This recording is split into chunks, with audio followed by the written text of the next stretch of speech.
Bonjour à tous, Fabien Gugemos de la DARES, donc le service statistique du ministère du Travail. Donc je vais présider cette session de trois présentations, donc juste avant la séance de clôture, consacrée à la détection et correction des anomalies. Donc on va avoir trois présentations. Alors excusez-moi pour ma voix, hein, j'ai un petit problème là. Je vais essayer de tenir 1 heure, mais bon, c'est pas moi qui vais parler le plus, donc ça tombe bien.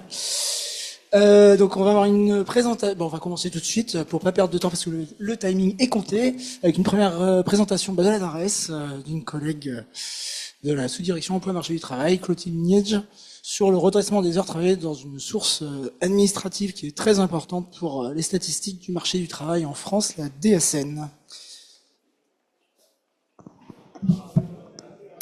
Bonjour à tous et à tous. Donc je vais vous présenter, comme Fabien l'a dit, le redressement des heures travaillées dans la déclaration sociale nominative. Donc je vais rappeler déjà ce que c'est. Donc ce sont des déclarations administratives qui sont mensuelles, produites à partir des logiciels de paie des entreprises. Et elles permettent de transmettre les informations sur les salariés, notamment leur paie, les cotisations sociales et les périodes d'activité. Et c'est justement sur ça que l'on va travailler, puisqu'on a remarqué qu'il y avait une hétérogénéité dans les comportements de déclaration des heures travaillées par les employeurs dans la DSN. Et donc, on va essayer de redresser cette variable des heures travaillées. Pourquoi cette variable-là? Parce qu'elle répond à plusieurs enjeux. Notamment, si elle est fiable, on peut calculer un volume horaire de travail, une productivité, et si l'on a un salaire, on peut également en déduire un salaire horaire. Pour le travail, on a utilisé le champ des salariés du privé hors stage. Tous les exemples qui vont être présentés lors de la présentation concernent mars 2025, et donc on a 24,7 millions de contrats. Concernant la méthodologie, on a utilisé une approche séquentielle combinant plusieurs modules. Donc chaque module va être appliqué soit à l'ensemble des contrats, soit à une partie des contrats en fonction de leurs caractéristiques, et donc ils vont s'enchaîner. Je vais rappeler quelles sont les variables de temps de travail que l'on a en DSN. Donc, tout d'abord, on a les heures travaillées rémunérées. Donc, c'est cette variable-là spécifiquement qu'on va chercher à redresser. On a également d'autres variables qui nous indiquent des durées de travail, notamment la quotité du contrat. C'est le nombre d'heures qui est écrit dans le contrat du salarié. Donc, par exemple, s'il a 35 heures, 39 heures, etc., en sachant que c'est une valeur, par contre, qui va concerner tout le mois. Ensuite, on a les heures supplémentaires. Et enfin, les heures d'absence non rémunérées. Et donc, avec ces 4 termes-là, on est censé avoir une cohérence théorique, où si on prend la quotité du contrat, donc ce qui est écrit dans le contrat, qu'on ajoute les heures supplémentaires déclarées, on est censé obtenir les heures travaillées rémunérées additionnées aux heures d'absence non rémunérées. Et c'est justement en voyant que cette équation-là n'est pas toujours vérifiée qu'on se dit qu'il y a sans doute un problème de déclaration dans les données, donc il peut venir d'une des 4 variables, mais peut-être des heures travaillées. Concernant la méthodologie, donc c'est justement une approche séquentielle avec 5 modules. L'étape 0, ça va être des traitements préliminaires que je ne vais pas forcément détailler ici, mais on va pré-redresser la quotité du contrat, notamment si on voit qu'il y a écrit 35 heures, c'est sans doute une valeur qui est hebdomadaire, donc on va la remettre au mois. Il y a aussi un travail qui a été fait à la DARES concernant le redressement des heures supplémentaires, donc on va déjà prendre leur variable redressée dans le sens où il y a déjà eu un travail dessus. Et ensuite, on va convertir donc les variables que je vous ai montrées tout à l'heure en heures lorsqu'elles sont déclarées en jours, afin d'avoir une cohérence entre tous les contrats, mais aussi entre les 4 différentes variables. Ensuite, l'étape 1, donc là on rentre dans les modules à proprement parler, ça va être des vérifications d'équations comptables, de vérifier si des équations fonctionnent. Le premier, ça va être l'équation concernant les allègements généraux. Et le deuxième, la cohérence des variables de durée, donc l'équation que je vous ai montrée précédemment. En sachant que ces 2 modules-là sont faits indépendamment des uns des autres, donc ils risquent de nous donner des heures différentes, et donc il y a une étape de réconciliation à ce moment-là. C'est pas fait séquentiellement. Ensuite, c'est fait séquentiellement avec les modules express. Donc c'est des modules qui sont faciles à implémenter, notamment le recalcul de la quotité du contrat et les données nulles. Et enfin, il y a une dernière étape, cette fois-ci, qui va se concentrer uniquement sur les CDI, et ça va être une méthode d'apprentissage avec un modèle binaire. Donc, commençons avec le module 1. la validation par les allègements généraux. En fait, c'est une exonération de cotisation patronale qui concerne uniquement les salariés ayant un salaire horaire inférieur à 1,6 fois le SMIC horaire. Et donc, la formule de ces exonérations de cotisation, elle est présentée ici. Donc, il y a les AG, le montant des exonérations qui est présent en DSN. On a également l'assiette de cotisation, également une variable présente en DSN. Et on a le terme en orange qui s'appelle le montant du SMIC retenu, qui est égal aux heures travaillées fois le SMIC horaire. Et donc, tout le terme en orange est présent en DSN. Et en fait, ce qu'on va faire, c'est qu'on va voir si on a cette égalité-là dans les données déclarées dans la DSN. Est-ce qu'on obtient bien, en calculant le terme de droite, le terme de gauche?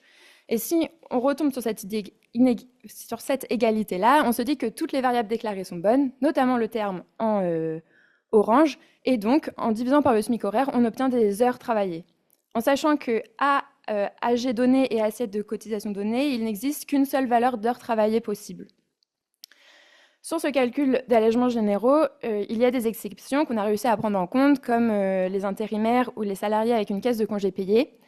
Mais il y a d'autres salariés pour lesquels le calcul des AG est un peu trop complexe pour pouvoir en déduire des heures travaillées, comme c'est le cas des conducteurs routiers et des salariés rémunérés en dessous du SMIC.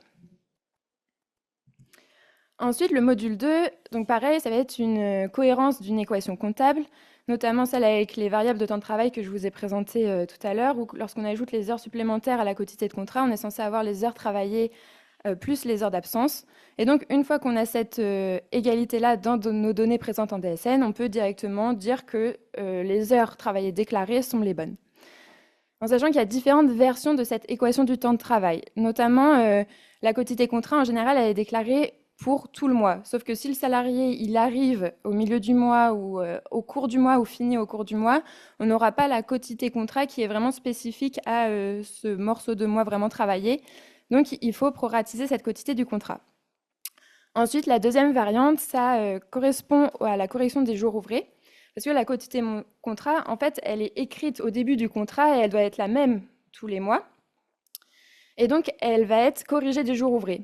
Par contre, ce qui concerne les heures travaillées, les heures supplémentaires ou les heures d'absence, parfois, ça dépend du nombre de jours, justement, ouvrés du mois. Et donc, il faut prendre en compte ce cas spécifique.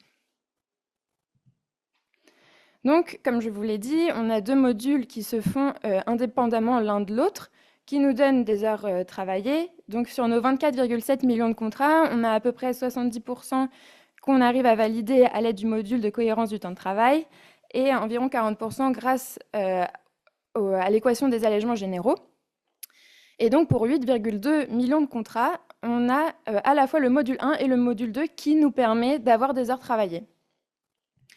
Sur ces 8,2 millions de contrats, on a 80% où les heures validées coïncident. Que ce soit le module 1 ou le module 2, on va avoir les mêmes heures travaillées.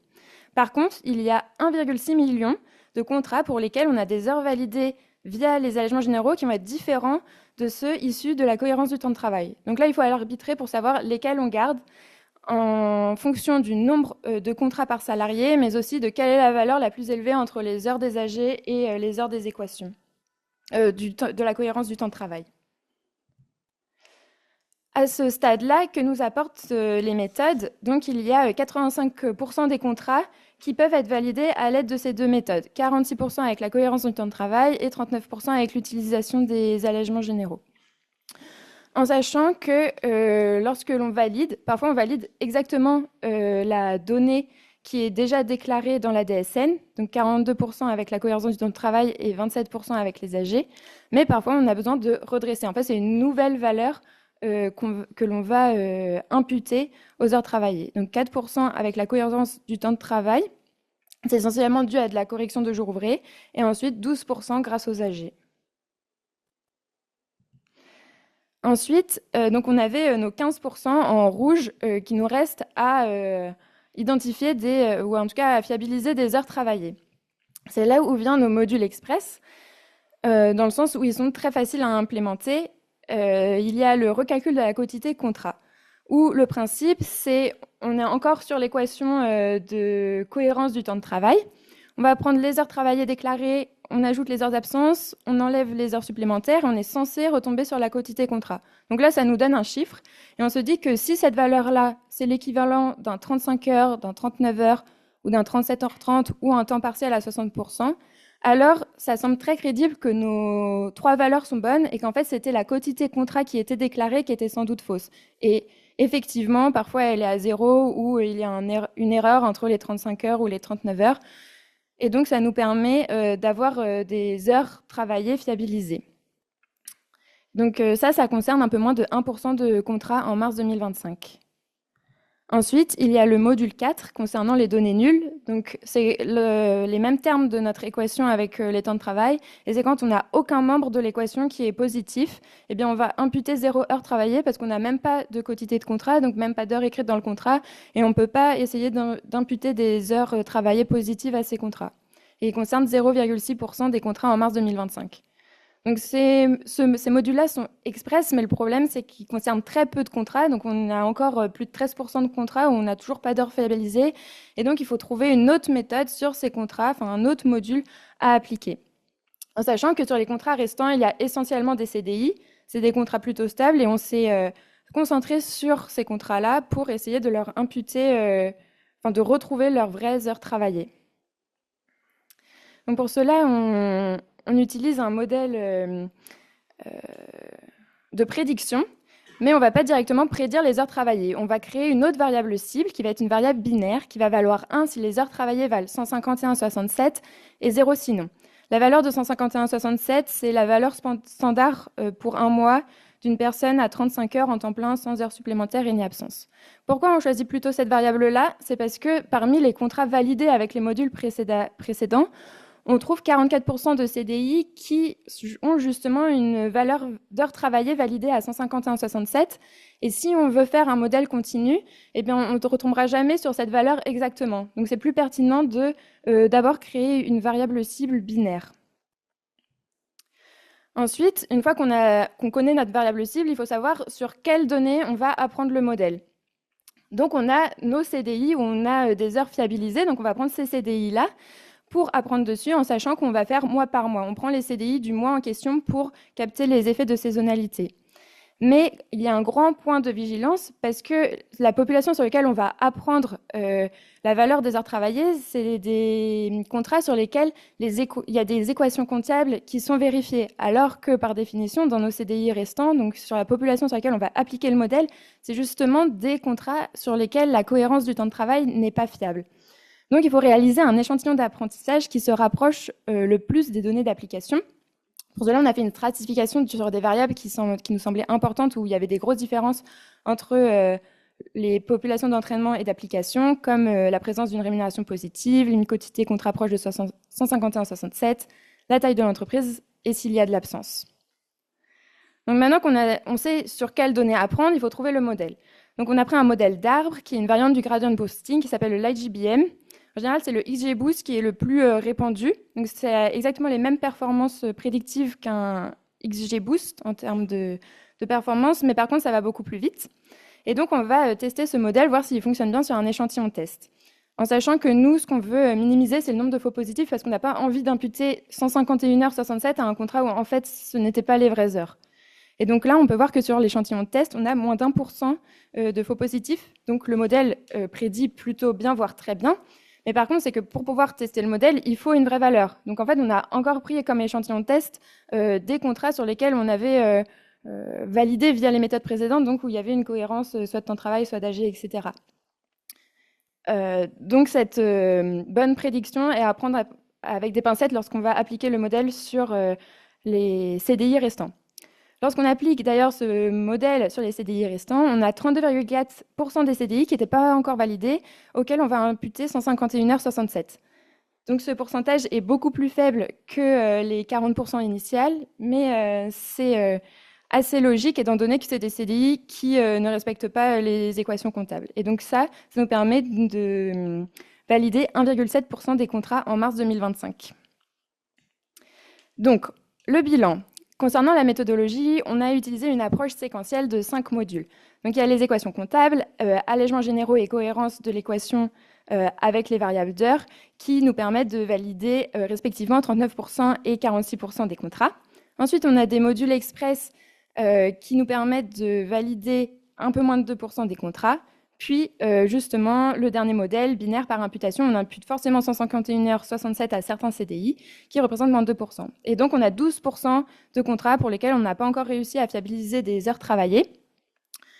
Et donc, par défaut, on va garder la valeur d'heures travaillées de la DSN et un bilan, mais cette fois-ci plus en termes de qualité des heures qui sont initialement déclarées en DSN. Donc, on a toujours ces 12% sur lesquels on n'a pas de module et on ne peut pas conclure. Par contre, il y a 70,5% des contrats où, en fait, notre valeur qu'on retient, ça va être exactement la même valeur que celle qui est déclarée initialement dans la DSN. Et par contre, on a 17,7% des contrats où on redresse la valeur. Donc, on aura une nouvelle valeur en sachant que le redressement est en moyenne fait à la hausse, étant donné que les heures travaillées par contrat moyenne passent de 119 heures à 121 heures sur ces contrats-là. Merci.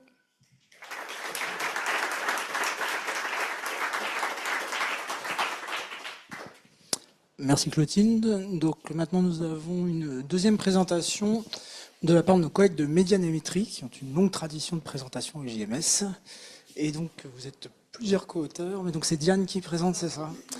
Et la parole est à vous.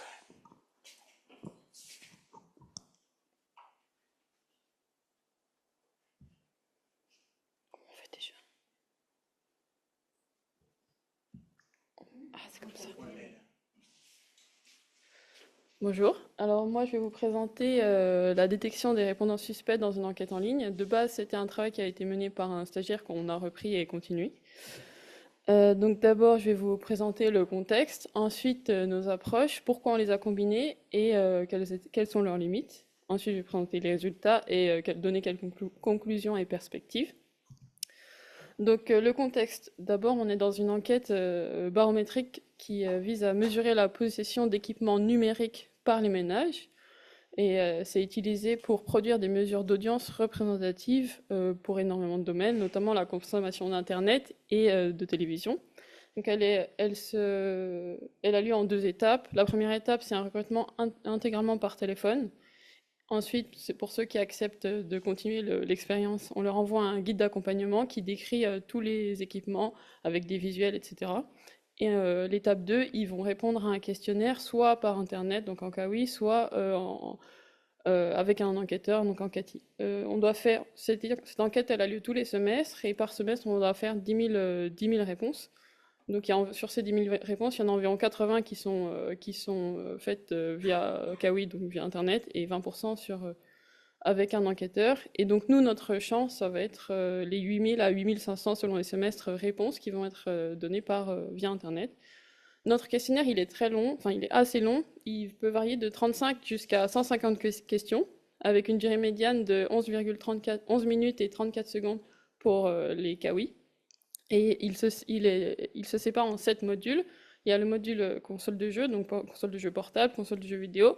Il y a le module téléphonie mobile, téléphonie fixe, télévision, tablette, PC, et ensuite autres équipements comme l'équipementier, le fournisseur d'accès Internet. Donc le défi majeur des designers des questionnaires, c'est de garder le répondant impliqué tout au long du questionnaire pour avoir des données de qualité.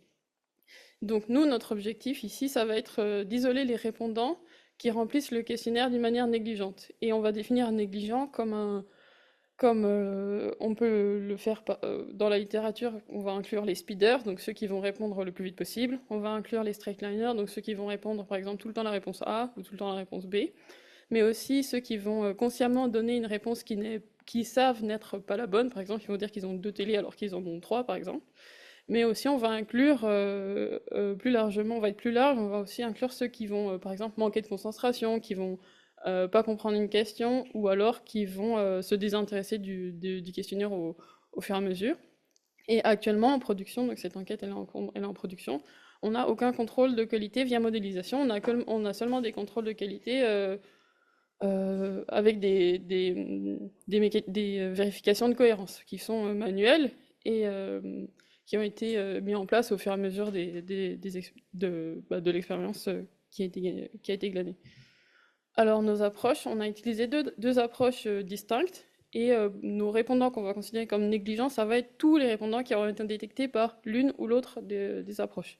La première approche, on l'a tirée de la littérature, elle utilise les temps de réponse pour les modules, au module du questionnaire. Donc la première étape, ça va être de calculer tous les temps de réponse pour chaque répondant, qu'on va pondérer avec le nombre d'équipements, parce que si on a 4 télés, c'est normal de prendre plus de temps que quelqu'un qui a une télé. Et cette valeur, on va la normaliser, la monter au carré, on va lui appliquer une distribution du QD, et on va fixer un seuil avec une p-valeur, peu importe, à la discrétion du décideur, et ceux qui auront une p-valeur en dessous du seuil, et ben, ils seront considérés comme négligents. Notre deuxième approche, elle, se base sur le nombre d'équipements déclarés au regard du type de foyer. Donc pour faire ça, la première étape, c'est on va faire un clustering. Nous, on a choisi Camins, mais n'importe lequel il peut être utilisé. Le but étant de comparer entre eux des foyers qui sont similaires. On ne veut pas comparer un retraité avec un foyer qui est jeune, par exemple. Ensuite, à l'intérieur de chacun de ces clusters, on va appliquer 2 modèles. On va appliquer DBSCAN et Isolation Forest. Et les variables qui seront prises en compte dans cette modélisation, ça sera des variables, le nombre d'équipements TV, nombre d'équipements tablettes, ainsi de suite, pour chaque module, ainsi que deux variables construites, mais pour les variables construites, vous pouvez aller consulter le papier. Et donc les outliers finaux, enfin les répondants qu'on va considérer comme négligents finaux, ce sera tous ceux qui ont été dans cette méthode détectés par DBSCAN et ou Isolation Forest. Donc pourquoi on combine les méthodes? D'abord, on a choisi Isolation Forest parce que c'est une des méthodes les plus utilisées pour la détection de fraude, et on l'a mutualisé avec DBSCAN en accord avec la littérature pour atténuer les limites de l'Isolation Forest, en l'occurrence la détection de valeurs aberrantes, locales, pardon, et les données redondantes qu'on peut avoir pas mal dans notre type d'enquête. Et enfin, pourquoi on combine la première et la deuxième approche? Parce que ces deux approches-là, elles n'ont pas du tout la même visée. La première approche, ça va vraiment être de cibler des gens qui ont des vitesses incohérentes par rapport à leur nombre d'équipements qu'ils déclarent, alors que la deuxième approche, ça va être de viser des gens qui ont un nombre d'équipements incohérents par rapport à leur foyer, par rapport à leur type de foyer. Et comme c'est des méthodes qui sont les trois modèles qui sont basés sur des seuils, et ben ça permet énormément de flexibilité. On peut choisir de viser plus des gens qui vont rapidement, ou inversement plus des gens qui déclarent trop d'équipements, trop peu d'équipements par rapport à ce qu'ils devraient, théoriquement. Mais alors pour les limites, donc on n'a pas de jeu de données labellisées, donc on n'est pas su, on n'a aucun jeu d'entraînement avec ces répondants-là sont des répondants négligents. Donc ça veut dire que l'éventail des méthodes qu'on peut utiliser, il est bien plus limité que si on avait des jeux labellisés. Et ça veut aussi dire que les cas qu'on identifie, ça peut être juste des cas qui sont atypiques. Par exemple, un foyer nombreux avec très peu d'équipement. Et enfin, une des dernières limites, c'est que cette enquête elle est en production depuis de nombreuses années maintenant. C'est un processus qui est bien en place et assez lourd. Et donc, on n'a aucune marge de manœuvre. Par exemple, on ne pourrait pas se dire on va ajouter une question au milieu des questionnaires pour voir si les gens y suivent, pour un peu tester si notre méthode elle marche. Ça, on ne peut pas faire ça. Et donc, ça veut aussi dire qu'on peut réaliser cette étude-là uniquement à la fin de l'enquête. Une fois que toutes les données sont produites, on les récupère et on peut faire toutes nos manips. Donc, si on va au résultat, c'est un peu verbeux, mais c'est aussi le but. Je sais pas si on voit là. Oui. Donc là, sur le côté droit, on a les durées médianes de remplissage par module pour chaque cluster. Et ce que je voulais juste illustrer ici, c'est que on a 2 semestres d'études, donc le semestre 2 de 2024 et le semestre 1 de 2025. C'est que ils ont quasiment aucune différence en termes de durée de remplissage. Donc ça veut dire qu'on peut assez bien comparer ces 2 semestres, et non seulement par la durée médiane de remplissage, mais aussi en termes de composition. On a exactement les mêmes compositions. Par exemple, le cluster numéro 2, c'est un cluster de jeunes couples, donc avec un nombre de personnes par foyer qu'environ de 2. Le répondant, il a en moyenne 28 ans. Ils sont dans toutes les catégories socio-professionnelles, étudiants, CSP-, CSP+, et ils répondent uniquement par smartphone. Et ça, c'est le cas dans les 2 semestres. Et de la même manière, le cluster des retraités, c'est le cluster numéro 3. Dans les deux semestres, c'était uniquement des retraités qui répondent uniquement par le PC, dont le nombre de personnes par foyer est inférieur à 2, et l'âge moyen du répondant au questionnaire, il est d'environ 74 ans. Ce qu'on peut noter ici aussi, c'est que le module de TV est toujours le module le plus long, peu importe le type de cluster. Pardon. Mais c'est normal parce que c'est un module qui, à partir du moment où on entre, déjà c'est le premier module du questionnaire, et à partir du moment où on entre dans le module, si on a plusieurs TV, et ben pour chaque TV, on entre dans une boucle et on refait la même chose pour chaque TV, donc forcément, ça peut être très long. Et ce qu'on peut noter aussi, c'est que comme on pouvait s'y attendre pour tous les modules, le cluster des retraités est celui qui prend le plus de temps. Pour les détections, donc déjà en termes de volume par cluster, le cluster des jeunes couples, c'est le cluster qui a le moins de volume pour les 2 semestres, avec environ 1500 personnes pour les 2 semestres. Au total, on a 8500 pour le premier semestre d'études et 8100 pour le deuxième semestre d'études. Et en termes de détection, au global, on a détecté plus ou moins le même volume, donc environ 4% de l'échantillon global a été détecté comme négligent. Ce qu'on peut noter ici, c'est que les clusters de jeunes couples produisent le plus grand nombre de détectés. En proportion de leur volume à eux, c'est environ entre 7 et 8% de détectés à l'intérieur de ce cluster. En termes de différence selon les 2 semestres, il n'y en a pas vraiment. C'est aussi ce que je voulais illustrer avec tous ces chiffres-là, à part pour le cluster des retraités, qu'on va retrouver dans le semestre 2 de 2024 avec un volume de 1 point de moins par rapport à 2025.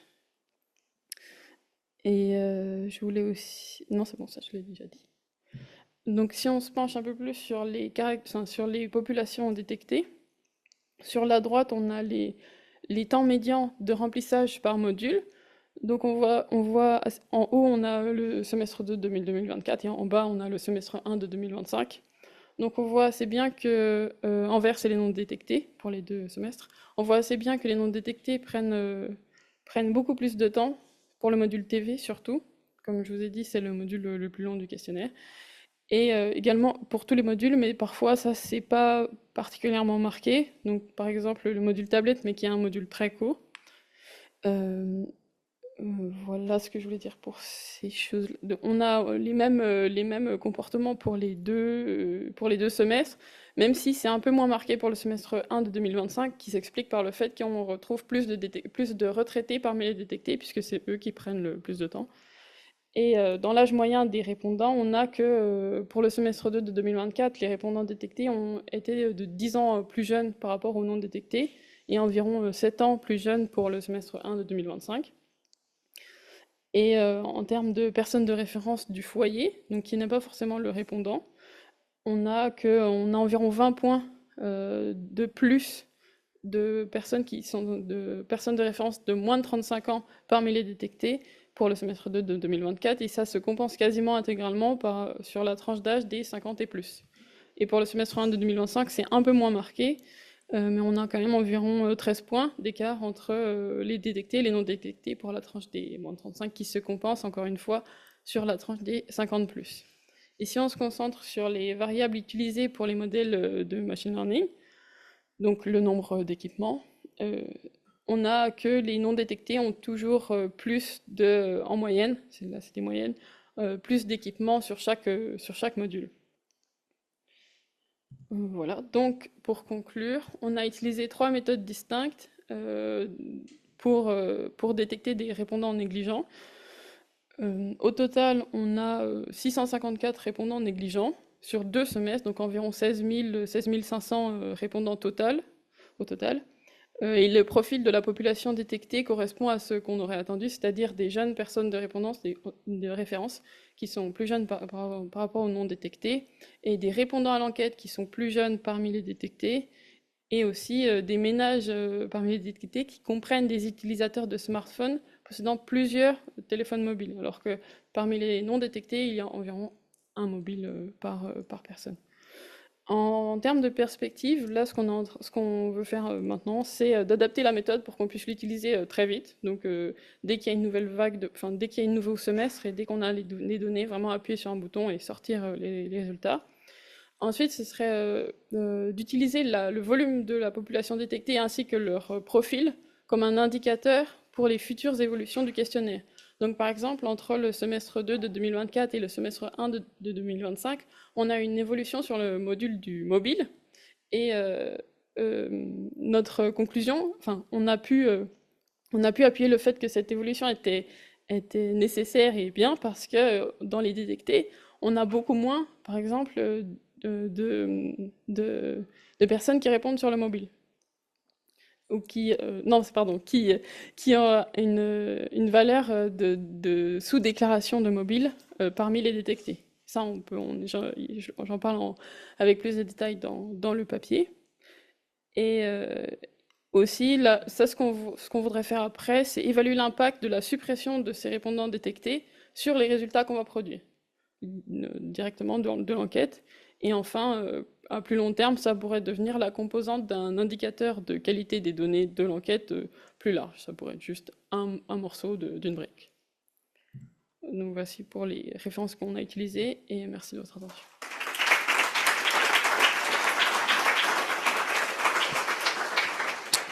Merci Diane.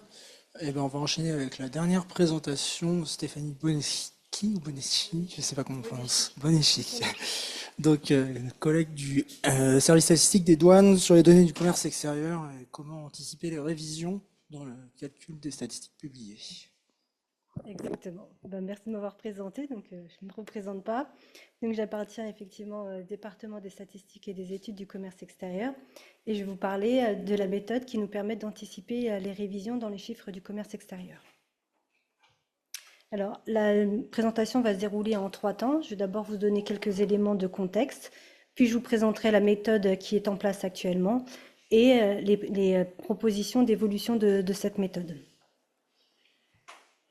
Alors, pour mesurer les échanges de marchandises entre la France et les 26 autres pays de l'Union européenne, on s'appuie sur une enquête qui s'appelle l'EMEBI. C'est l'enquête mensuelle sur les échanges de biens intra-Union européenne. Elle a été mise en place en janvier 2022 et elle remplace une déclaration douanière qui s'appelle la DEB, la déclaration d'échange de biens. Et cette enquête, elle a une particularité, c'est que les entreprises ont la possibilité de corriger ou de compléter leur déclaration. Et de fait, ça peut induire des comportements de non-réponse partielle. C'est-à-dire qu'une entreprise peut très bien répondre dans les délais impartis, mais d'une façon incomplète, et elle choisit de compléter sa déclaration dans 2, 3, 4, 5 mois, etc. Et du fait de ces ajustements déclaratifs, les statistiques du commerce extérieur font l'objet de révisions mensuelles. Alors, comment on visualise ces révisions? Eh bien, pour un mois donné, donc là, au cours de ces 10 prochaines minutes, vous allez beaucoup entendre parler du mois de janvier 2024. Et pour poursuivre ces révisions, en fait, on regarde pour un mois donné quelle est l'évolution de la valeur en fonction du nombre de publications. Donc juste un tout petit peu de vocabulaire, parce qu'on est des douanes quand même. Donc les introductions, ce sont les importations d'une marchandise d'un pays de l'Union européenne vers la France. Et les expéditions, ce sont des exportations d'une marchandise de la France vers un pays de l'Union européenne. Donc si on se concentre sur les introductions, donc je regarde ma valeur à la première publication, elle est de 28,7 milliards d'euros. Et le mois suivant, elle augmente un tout petit peu. Bon, c'est pas flagrant sur le graphique, mais à partir de la troisième publication, on voit l'écart commence à se creuser. Il y a des ajustements déclaratifs qui sont faits par les entreprises. Et quand on additionne bout à bout toutes ces révisions, quand je regarde mon écart de valeur entre ma première publication et là ma 18e publication, c'est le dernier mois que j'observe pour mon étude, je vois que les introductions ont été révisées de plus de 200 millions et pour les expéditions, c'est un petit peu moins de 200 millions. Et donc, ce qu'on voudrait, c'est que quand on publie un mois donné à la première fois, on arrive à combler ce retard. Ah oui, ça y est, j'ai réussi à avoir la souris, mais ça marche pas très bien. Ici, là, ouais, bon, il m'aurait fallu un tapis de souris, c'est pas grave. Mais vous voyez où je voulais aller. On est à la première publication. Là, le trait noir, c'est ma valeur quasiment finale, hein, parce que les données, elles varient plus au bout de 12 mois. Ce que je voudrais, c'est que dès ma première publication, je comble cet écart, mais pas qu'à la première publication. Une fois que je suis arrivée à ma deuxième publication, il y a des ajustements qui ont été faits par les entreprises. Je vais les prendre en compte et je vais estimer une nouvelle révision entre ma deuxième publication et ma valeur finale. Alors, comment on fait cela? Eh bien, on a mis en place une méthode de calcul de coefficients correctifs qui a été appliquée depuis janvier 2024, donc sur le mois de janvier 2024. Et cette méthode, elle avait deux objectifs. Le premier, c'était d'être performante sur la prédiction de la valeur finale, mais aussi d'être capable de limiter les écarts importants entre deux publications successives. Donc, pour un mois donné, d'éviter les fortes révisions entre première et deuxième publication, deuxième et troisième publication, etc. Et qu'est-ce qu'on anticipe? J'ai déjà commencé à le dire à la diapo précédente, c'est qu'on va calculer la révision entre la valeur collectée et la valeur définitive. Et l'hypothèse sous-jacente, c'est justement qu'est-ce que ma valeur définitive? Nous, on se dit, comme les entreprises, elles ont 2 ans pour réviser leur déclaration, on va se placer, on va dire que notre valeur définitive, c'est la 25e publication. Et donc, on va le faire pour un mois donné, on va calculer ces coefficients pour le mois qui va être publié pour la première fois, mais aussi pour les 23 mois précédents. Par exemple, le mois M-1, il a déjà été publié, il va être publié 2 fois. Donc, on va aussi lui calculer un coefficient correctif. Alors, comment on calcule ces coefficients? Alors déjà, on se place à un niveau assez agrégé, puisqu'on se place au niveau de la nomenclature A129, qu'on croise avec le flux. Donc, on va s'appuyer pour un mois donné sur les 12 mois pour lesquels je connais ma valeur définitive. Donc, je vous donne un exemple. Janvier 2024, mon mois préféré. Je vais aller chercher les données de février 2021, mars 2021, jusqu'à janvier 2022. Ce qui fait que pour tous ces mois, je dispose de toutes les publications. C'est-à-dire que le mois de février, il a déjà été publié 1 fois, 2 fois, 3 fois, etc., jusqu'à ma valeur définitive. Ce qui fait que je peux calculer des ratios. Des ratios entre ma valeur définitive et ma valeur publiée numéro P. Enfin, si je prends la première publication, c'est ce qu'on comprend le mieux. Je vais calculer un ratio entre ma valeur définitive et ma première publication. Et je fais la médiane de ces 12 ratios que je vais appliquer à ma valeur collectée. Et la révision, elle se calcule par différence. Hein, c'est ma valeur estimée moins ma valeur collectée. Alors, qu'est-ce que ça donne? Donc, j'ai repris mon mois de janvier 2024 et ce sont les mêmes graphiques que précédemment, sauf que j'ai rajouté les barres bleues, qui est en fait la valeur qui comprend l'estimation de la révision à l'horizon de 24 mois. Alors, pour le flux des introductions, on voit très bien, bon, je lâche la souris, ça sert à rien. Pour ma première publication, j'ai une valeur en bleu qui est très proche de ma valeur cible, que j'ai matérialisée par un trait noir. On a un écart vraiment entre cette première publication et ma valeur, alors qui n'est pas ma valeur définitive, puisque je suis qu'à la 18e publication, mais on y est presque. J'ai un écart plus faible que si j'avais pas mis de révision. Et c'est ça l'intérêt de la méthode, c'est que là, je me rapproche de ma valeur définitive. Par contre, quand je regarde les expéditions, on arrive à des résultats nettement plus mitigés, puisque le fait de rajouter une révision, j'ai un écart plus important entre ma première publication et ma dernière valeur observée. L'écart, il est plus important que si j'avais pas mis de révision. Donc, ce qui est problématique. Et on ne peut pas généraliser, donc j'ai quand même regardé ce que ça, les mois suivants, donc pour lesquels j'ai quand même assez de recul, hein, parce qu'on est sur une méthode où ma valeur définitive elle est à 25 mois. Donc j'ai regardé les 6 premiers mois de l'année 2024 et pour faire un premier bilan de cette méthode, et on peut en tirer deux limites, pas deux conclusions, mais 2 limites.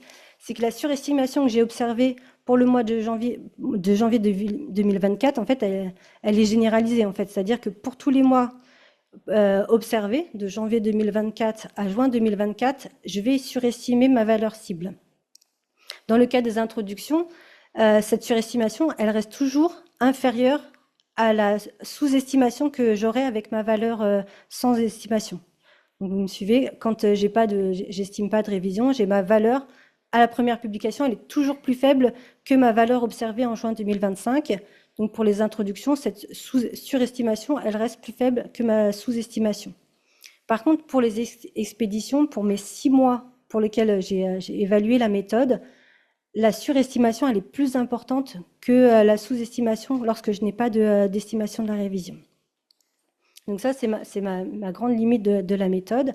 Et il y a une autre méthode qui ne dépend pas des mois choisis, mais c'est intrinsèque à la méthode, c'est qu'en fait, je vais mobiliser pour calculer mes ratios des données relativement anciennes, puisque pour un mois donné M, je vais aller chercher mes mois M-24 à M-35. Et du coup, c'est une hypothèse vraiment très forte en termes de stabilité des comportements déclaratifs. Donc, avant de vous proposer des ajustements, je voudrais quand même vous faire comprendre pourquoi on a cette surestimation. Alors, je vous ai fait un graphique. Alors, l'intervenant de la session d'avant avait dit qu'il avait fait un graphique moche. En voilà un deuxième. C'est moi aussi qui l'ai fait, donc c'est peut-être que ça s'explique. Mais en fait, l'important n'est pas là, c'est vraiment de comprendre pourquoi on a cette surestimation. C'est que quand je fais mes ratios sur une valeur, sur mes données collectées, donc qui est représentée en vert, ma révision entre ma 25e publication et ma première publication, ma révision, elle va capter plus de choses que prévu, en fait, parce que effectivement, je vais capter les compléments de déclaration et mes corrections d'erreurs, mais j'ai aussi capté ceux qui ont répondu en retard. C'est-à-dire que des entreprises n'ont pas répondu à temps pour être pris en compte dans la première publication. Et donc, ils sont dans ma partie blanche. Et par contre, comme ils ont répondu plus tard, alors je ne sais pas quand, peu importe, en 2-3 mois plus tard, eh ben, je vais les compter dans ma partie verte à la 25e publication. Ce qui fait que je surestime ma révision. En tout cas, je surestime l'ampleur de ma révision. Ce qu'il faut faire, c'est qu'en fait, il faut prendre en compte les imputations de la non-réponse totale qui vont pouvoir compenser mes répondants en retard. Du coup, c'est vraiment, quand on fait les ratios, il faut prendre en compte ces imputations, il faut les rajouter à la valeur collectée. Et pourquoi je ne l'ai pas fait? J'ai failli oublier, ça aurait été dommage.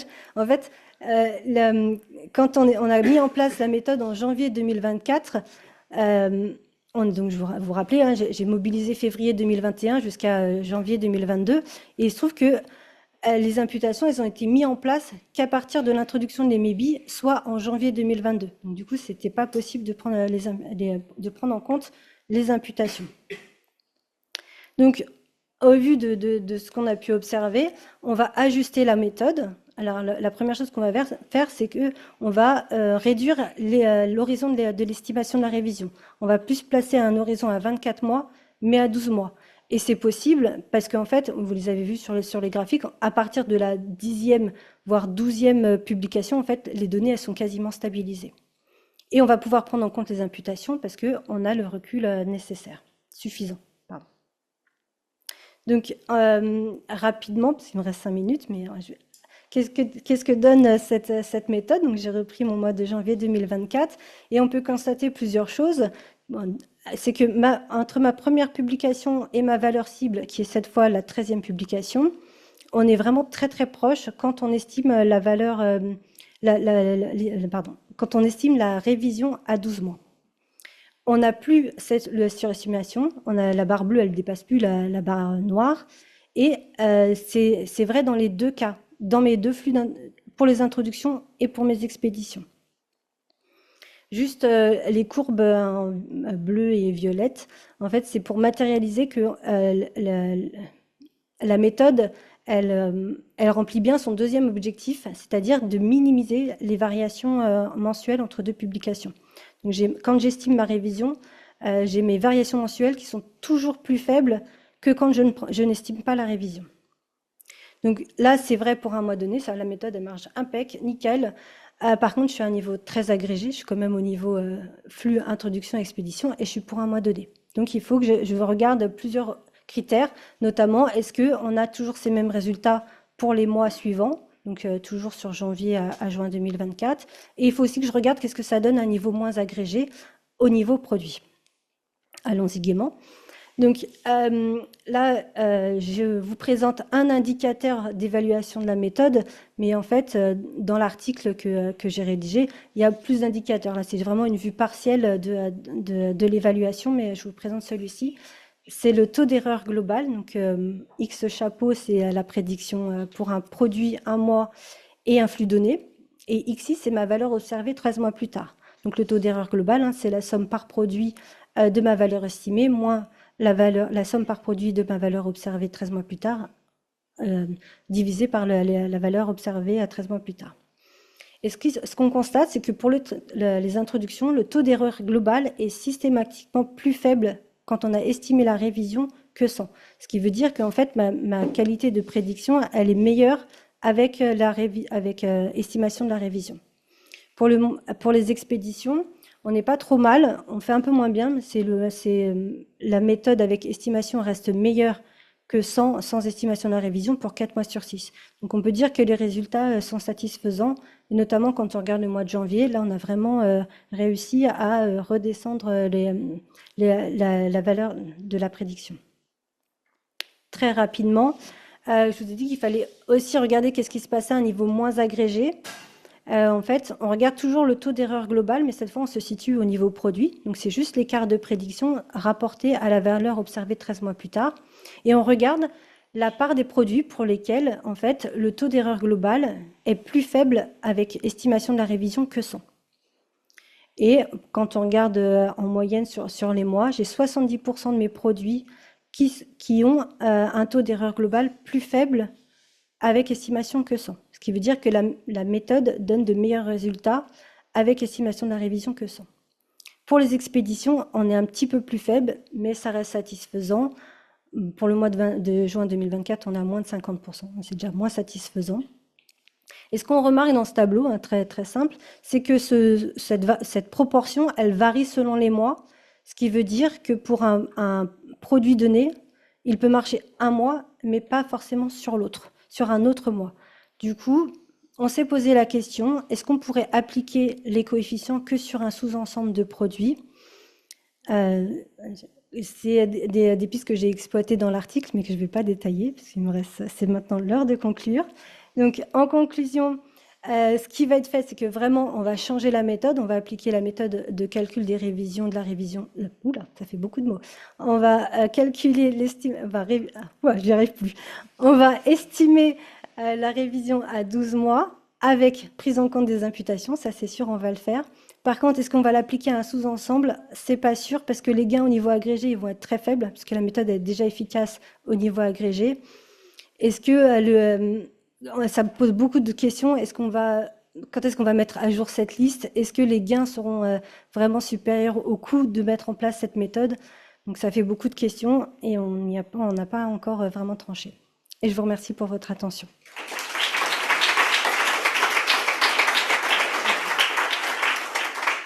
Merci.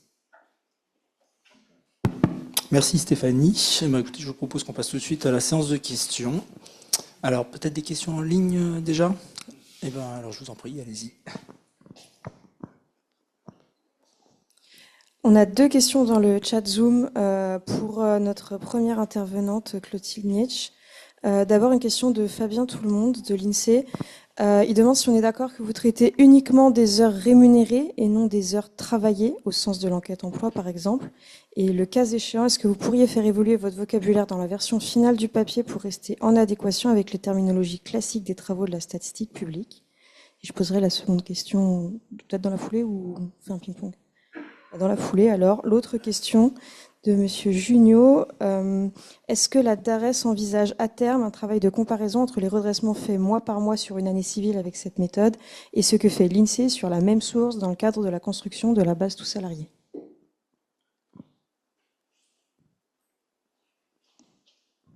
Du coup, c'est effectivement que les heures travaillées rémunérées, donc les congés payés qui sont rémunérés sont comptés comme des heures travaillées dans le cadre de mon étude. Et ensuite, oui, c'est prévu de comparer donc les résultats que j'ai mois par mois, les agrégés par année, et donc après de les comparer avec la BTS, mais c'est pas encore fait.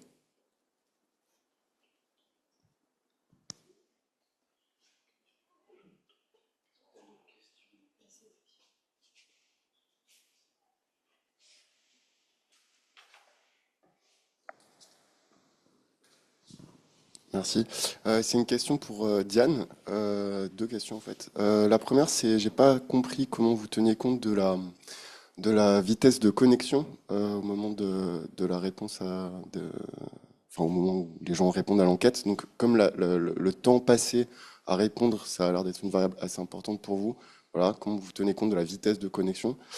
Et la deuxième chose,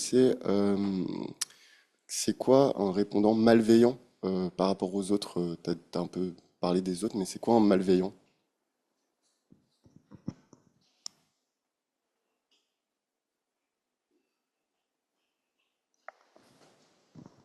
Pour les temps de connexion, on a les paradonnées. Donc, on a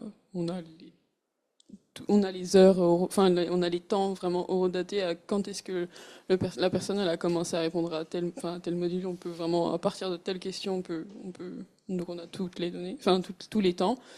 Et malveillant, bah, c'est par exemple, comme j'ai dit, le module TV, il est très long. Et il y a une boucle qui se répète pour chaque TV, on demande la même chose. Admettons, la personne, elle sait qu'elle a 4 télés. Au début, elle va répondre bien, puis elle va comprendre que les questions, elles se répètent. Donc, au bout de la quatrième fois, il va mettre n'importe quoi. Alors que même, il sait que, par exemple, c'est pas ça. Ça, c'est ce qu'on appelle un répondant malveillant. Et il n'est pas vraiment malveillant, mais voilà.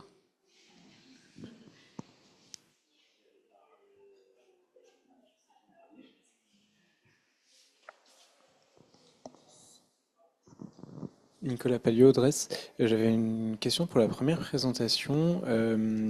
Est-ce que, à un moment donné, dans l'algorithme, enfin, dans un des modules, il y a des consolidations par employeur? Parce qu'on peut supposer que si l'employeur fait un type d'erreur, il va le répéter un peu pour beaucoup de salariés si c'est une grande entreprise, parce qu'il va utiliser par exemple le même logiciel.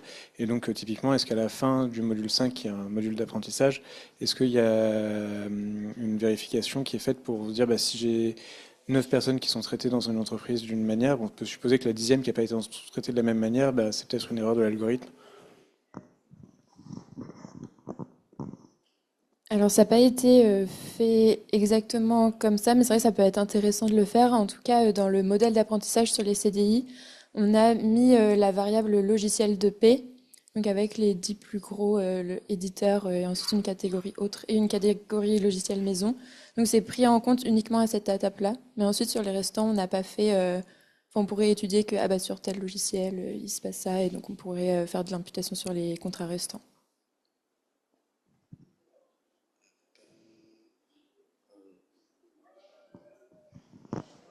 Bonjour Guillaume Magin Dresse, merci pour toutes les présentations. Moi j'avais une question pour Médiamétrie et une question pour les douanes. Pour Médiamétrie, vous avez évoqué plusieurs types de comportements que vous essayez de détecter. Est-ce que vous avez regardé les résultats de dans les résultats de votre modèle de machine learning, quel type dans les résultats, quels étaient effectivement les types de comportements que vous rencontriez? Est-ce que c'est plus des streamliners, voilà, est-ce que vous avez fait un peu ce type d'analyse? Et puis pour les douanes, je me posais la question de la saisonnalité des révisions. Enfin, est-ce qu'il y a un effet, par exemple, je sais pas, à la fin de l'année, bilan comptable, est-ce qu'on voit plus de révisions? Et du coup, est-ce que vous avez montré des résultats sur janvier à juin? Est-ce que sur la fin de l'année, on a la même chose ou est-ce qu'on a...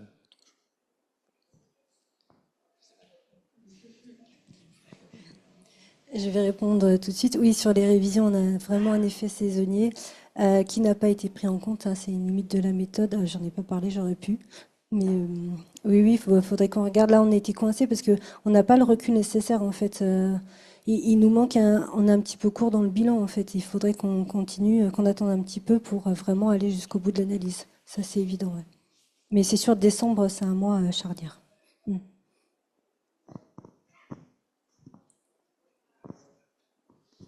Et pour répondre,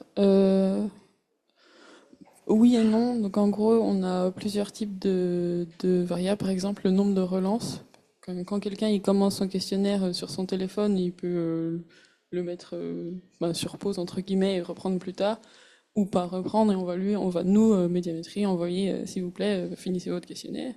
Et ça, par exemple, c'est une variable qu'on a pu regarder, mais pas pour cette version-là, mais pour les versions précédentes, et qu'on va regarder encore plus tard. Mais sinon, on a aussi le nombre de connexions au questionnaire, donc combien de fois la personne elle s'est connectée pour remplir. Donc ça, ce serait des variables pour les modèles machine learning. Et sinon, classiquement, on a pour la méthode des temps, on a les temps globalement. Et même, on peut utiliser les temps pour les méthodes ML. Ça, on a pas mal regardé.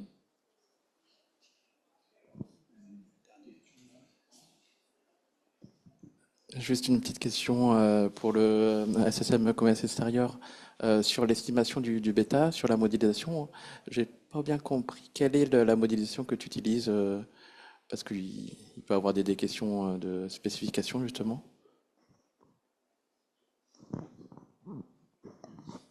C'est pas franchement une modélisation, hein, c'est un calcul de ratio. Hein. C'est un calcul de ratio, il n'y a pas de bêta.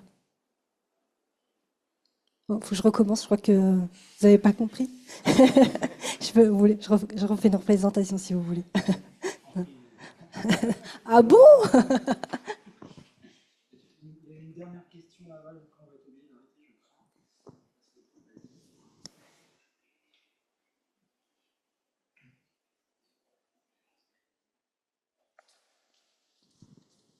Alexandre Casin-Croûte, Stress. C'est pour Clotilde. Pour le dernier module sur les CDI, est-ce que les personnes pour lesquelles le nombre d'heures n'est pas validé, donc ceux pour lesquels on a vraiment besoin de ce module, est-ce que c'est pas validé, on n'arrive pas à confirmer la valeur tous les mois, ou l'analyse elle se fait juste en coupe? Parce que du coup, si c'est juste en coupe qu'il y a ce problème, mais qu'en fait, dans les mois suivants, on arrive à valider la valeur parce que c'est juste qu'il y avait un problème soit là, on peut en inférer comment ça s'est déclaré et donc avoir des informations, beaucoup d'informations pour le mois problématique.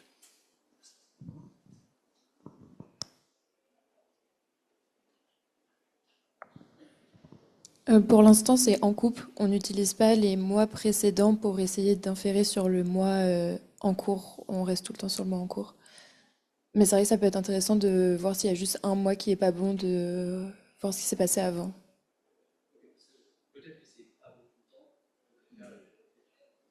Oui, je sais pas.